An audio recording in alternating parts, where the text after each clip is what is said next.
Testing the video autofocus with this LK Samyang 85mm F1.8 on my A7 III, wide open as you can read. So let's jump out of the frame so we can look out for any focus breathing issues. Oh, nearly took myself out there. Let's walk a bit closer, get in the frame a bit more. It's a bit tricky. I'm using a little mirror system to see where I am, but I apologize if it's a bit off. Right, we're going to look at this thing up close and get out and have a good thorough test slash bit of fun with this thing, and then I'll put my thoughts down after I've given it some good time, and then it will be over to you. So yeah, let's just crack on.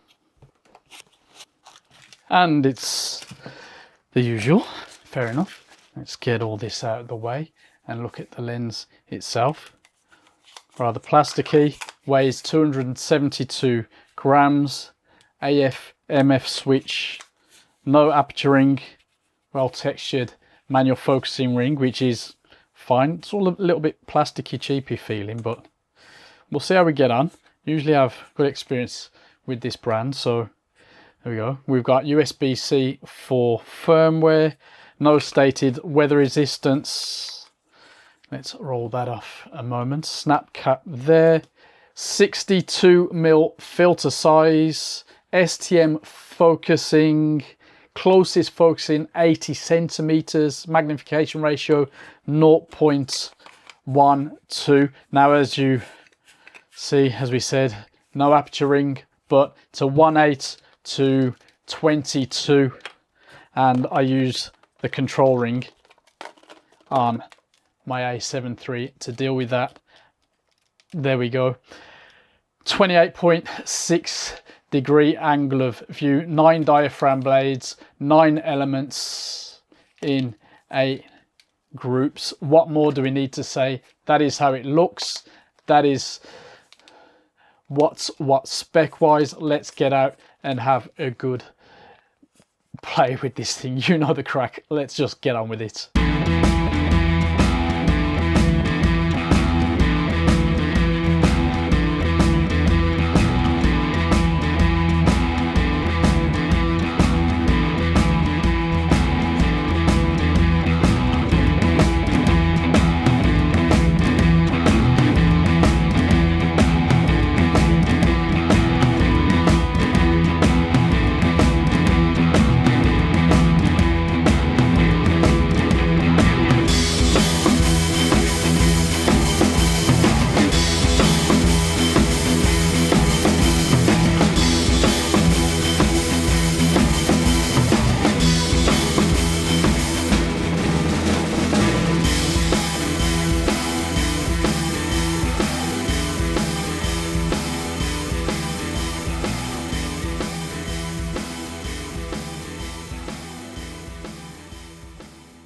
After some good use and abuse, how do I feel about the build and the handling? Well, it's basically the usual very good solid feel that we expect from Samyang, and while there's not a lot going on, it works perfectly well out and about. Autofocus, not bad. Focus breathing, rather noticeable.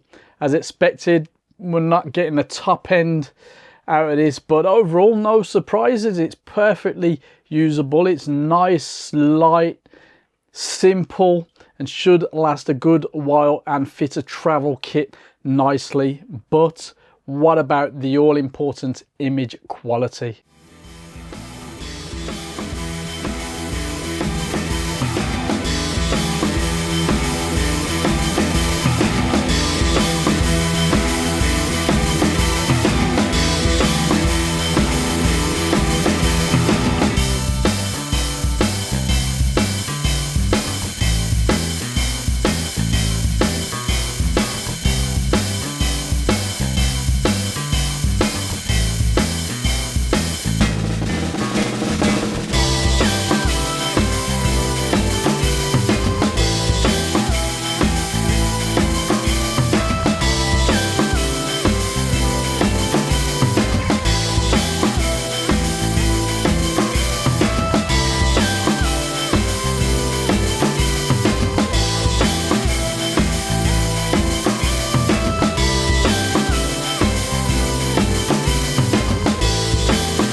Sharpness in the center, wide open, almost excellent.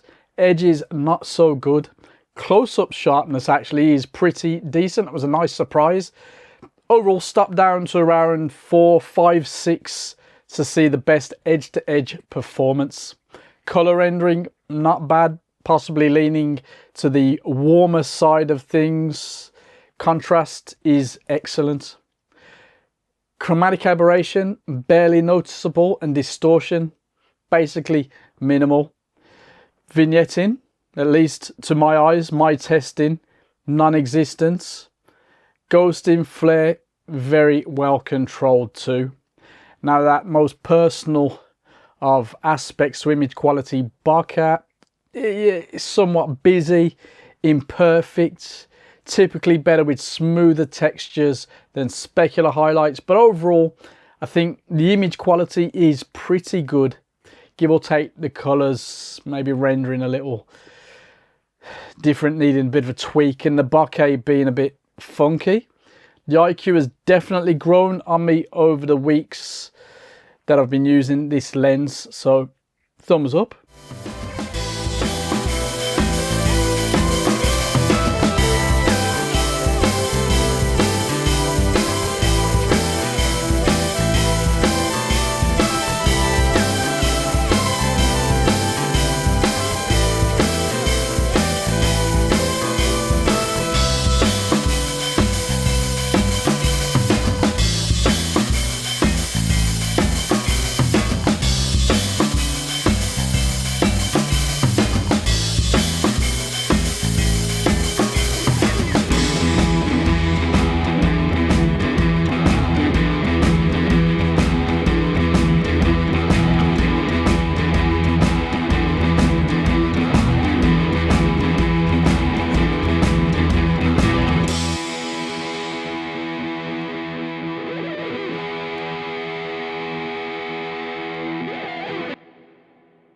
Samyang says the name Prima, the P in the name, was chosen as it derives inspiration from the Latin word which means first or important, so is it worth it? The lens follows the 35mm F1.8, and with a retail price of £348, I have mixed feelings. Yes, the IQ, rather decent, plastic build, simple but effective. But the price might be a little high compared to the Maker and 7 Artisan offerings. The Maker having an aperture ring, which a lot of us really appreciate. But if you're into Samyang, I don't think you'll be disappointed. And perhaps that little extra that you pay on top is justified if you appreciate a full retail experience that you can get with this brand, at least in somewhere like the UK where I am.